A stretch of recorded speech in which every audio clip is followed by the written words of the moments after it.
Maithili express की शानदार प्रस्तुति।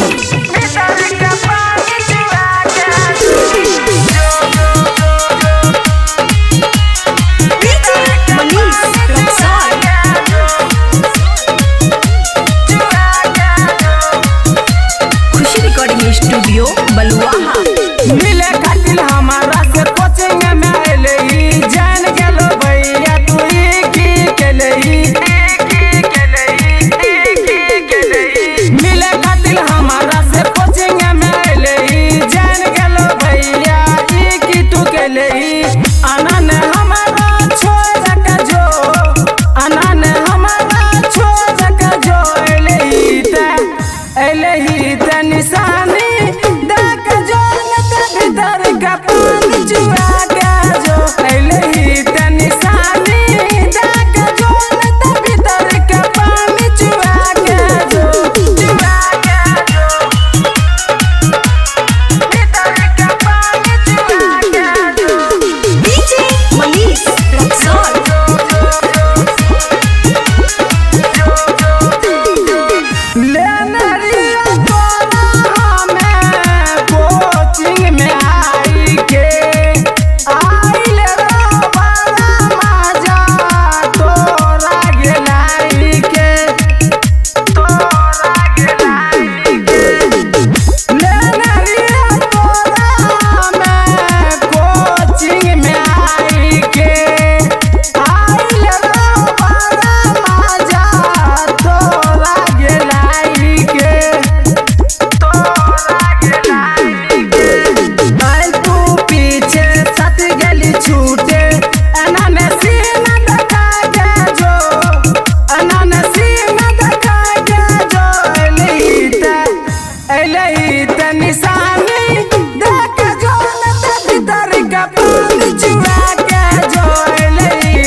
स्टूडियो बलुआहा।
स्टूडियो बलुआहा।